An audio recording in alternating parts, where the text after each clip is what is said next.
Hello friends, water, waste water, roads, power distribution లాంటి infrastructure ప్రాజెక్ట్స్ని execute చేసే టెక్నోక్రాఫ్ట్ ventures ఇప్పుడు ఐపీఓతో stock మార్కెట్లో మన ముందుకు వచ్చిందండి. అసలు ఈ కంపెనీ బిజినెస్ మోడల్ ఏంటి, IPO dates, price band, issue size, lot size, అలాగే చాలా ఇంపార్టెంట్ అయిన వాల్యూషన్స్, జిఎంపి అండ్ ఫైనల్గా అప్లై చేయాలా లేదా స్కిప్ చేయాలా అన్ని విషయాలు ఈ వీడియోలో క్లియర్గా చూద్దాం. Welcome to Gopi finance Telugu. నేను మీ Gopi.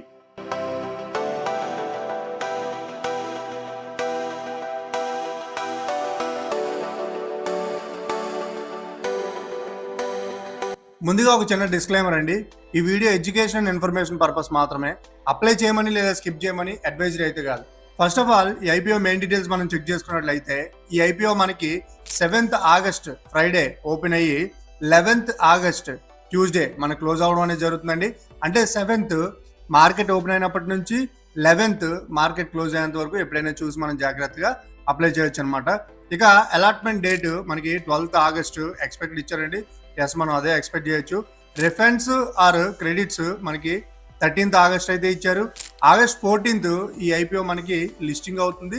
Both BSc and NSC రెండిట్లో కూడా లిస్ట్ అవడం అనేది జరుగుతుంది అనమాట. ఇక price band, lot size, issue size చూసుకుంటే మనకి ప్రైస్ బ్యాండ్ ఇది 200 రూపీస్ నుంచి 212 రూపీస్ పర్ షేర్ అయితే ఉందండి. ఒక లాట్లో 70 షేర్స్ అయితే ఉన్నాయి. టోటల్గా ఇది 251.88 crores ఆఫ్ రూపీస్ అయితే టోటల్ ఇష్యూ సైజ్గా మనకు ఉందన్నమాట. అందులో ఫ్రెష్ ఇష్యూ మనకి 201.51 crores ఆఫ్ రూపీస్గా ఉంటే మిగతా రిమైనింగ్ 50.37 crores ఆఫ్ రూపీస్ ఓఎఫ్ఎస్గా ఉందన్నమాట. ఇక రిజర్వేషన్ కోటా చూసుకుంటే అన్ని ఐపీఓలకైనా ఈ ఐపీఓ కూడా క్యూఐబికి 50%, ఎన్ఐఏ ఆర్ హెచ్ఎన్ఐకి 15% అండ్ మనలాంటి రిటైలర్స్ అందరికీ కూడా 35% ఇచ్చారు. అంటే కాంపిటీషన్ కొంచెం మోడరేట్గా ఉండే ఛాన్స్ అయితే ఉందన్నమాట. ఇక ఈ కంపెనీ బిజినెస్ మోడల్ మనం చెక్ చేసుకున్నట్లయితే చాలా మంచి మోడల్ అండి. టెక్నోక్రాఫ్ట్ వెంచర్ ఒక infrastructure development and EPC company అనమాట. ఈపీసీ అంటే engineering, procurement and construction company. ఈ కంపెనీ టర్న్కీ బేసిస్ మీద కంప్లీట్ ఇన్ఫ్రాస్ట్రక్చర్ ప్రాజెక్ట్స్ అయితే ఎగ్జిక్యూట్ చేస్తుందండి. సింపుల్ గా చెప్పాలంటే ప్రాజెక్ట్ డిజైన్ చేయడం నుంచి మెటీరియల్ ప్రొడ్యూస్ చేయడం, కన్స్ట్రక్షన్ కంప్లీట్ చేయడం, కొన్ని ప్రాజెక్ట్స్ లో ఆపరేషన్స్ అండ్ మెయింటెనెన్స్ సర్వీస్ ఇవ్వడం వరకు ఎండ్ టు ఎండ్ రెస్పాన్సిబిలిటీ అయితే తీసుకుంటుంది అనమాట. కంపెనీ ప్రధానంగా ఈ కింద సెక్టర్స్ లో పనిచేస్తుందండి. ఏంటంటే water supply schemes, sewage networks, అలాగే sewage and waste water treatment plants, transmission mains and reservoirs, roads and national highways, urban infrastructure and residential projects, power distribution, sub stations and transmission lines, trenchless pipe line and micro tunnel works, వీటి మీద అయితే work చేస్తుందండి.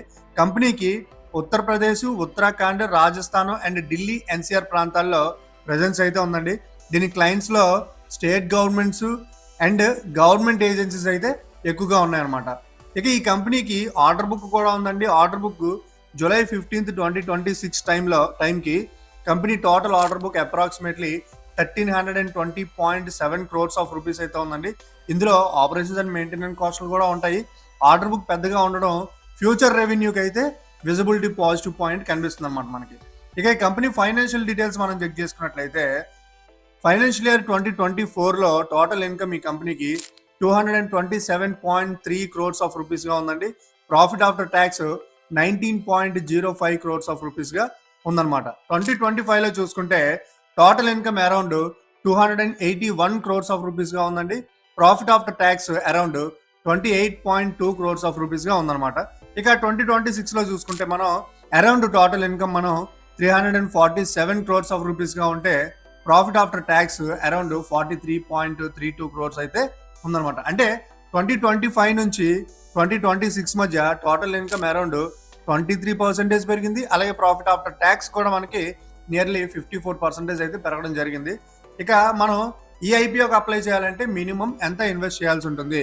మనం upper band 212 rupees తీసుకుంటే ఒక లాట్లో 70 shares ఉన్నాయి కాబట్టి 70 into 212 rupees is equal to 14,840 rupees అయితే మనం మినిమం ఇన్వెస్ట్ చేయాల్సి ఉంటుంది అనమాట.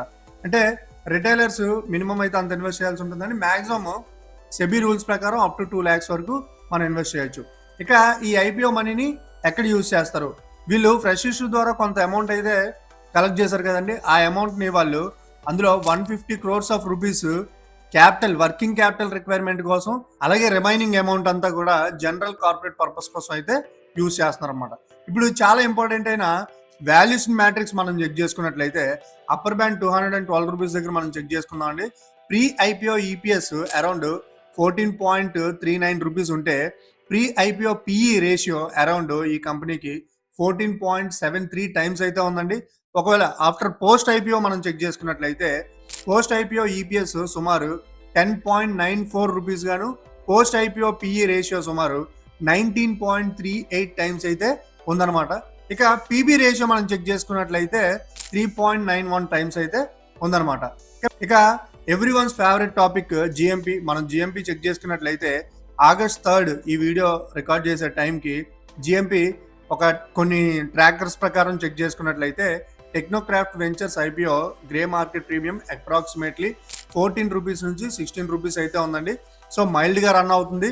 ఇంకా చివరి వరకు చెక్ చేసుకొని జిఎంపిని మనం ఒక డెసిషన్ అయితే తీసుకోవచ్చు. జిఎంపి పెరగొచ్చు, ఏదైనా తగ్గొచ్చు అనమాట. మనం చివరి వరకు ఎండింగ్ వరకు చెక్ చేసి జిఎంపి మీద ఒక డెసిషన్ తీసుకోవచ్చు. ఇక ఈ ఐపీఓలో అప్లై చేయడానికి ఏవైనా పాజిటివ్ పాయింట్స్ ఉన్నాయా? ఎస్, కొన్ని పాజిటివ్ పాయింట్స్ ఉన్నాయండి. ఏంటంటే అవి రెవెన్యూ అండ్ ప్రాఫిట్ లాస్ట్ 3 yearsలో కన్సిస్టెంట్ గ్రోత్ అయితే చూపించాయి. 2026లో ప్రాఫిట్ ఆఫ్టర్ ట్యాక్స్ 54% గ్రోత్ అయితే నమోదు చేయడం జరిగింది.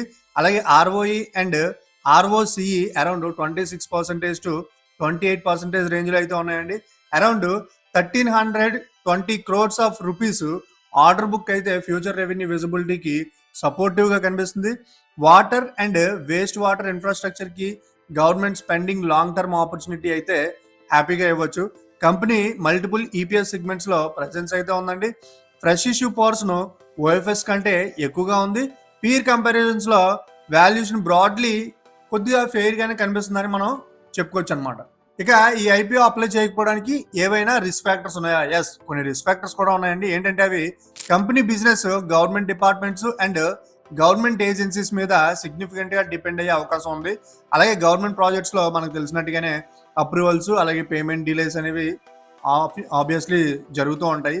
అలాగే ఈపీసీ బిజినెస్లో రా మెటీరియల్ ప్రైస్ అనేది ఇంక్రీజు లేదంటే డిక్రీజ్ అవ్వడం, labour issues, project delays and cost over runs మార్జిన్స్ని ఎఫెక్ట్ చేయొచ్చు.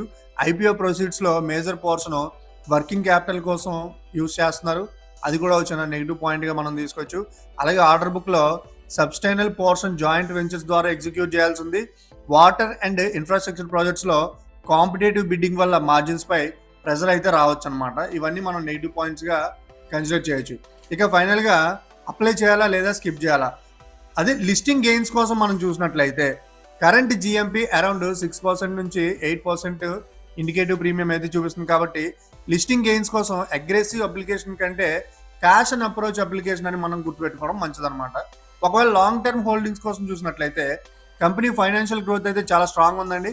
Profitability, margins, ROE and ROCE ఎంకరేజింగ్గా ఉన్నాయి. ఆర్డర్ బుక్ కూడా కొంచెం హెల్దీగానే ఉందని మనం మాట్లాడుకోవచ్చు. Water and waste water infrastructure సెక్టర్కి లాంగ్ టర్మ్ ఆపర్చునిటీ అయితే ఉందండి. అది ఇప్పుడు నా కన్క్లూజన్, అప్లై చేయాలా లేదా అని నా ఐడియాలజీ ఏంటంటే టెక్నోక్రాఫ్ట్ వెంచర్లో financial growth, profitability and order book పాజిటివ్గా ఉన్నాయి.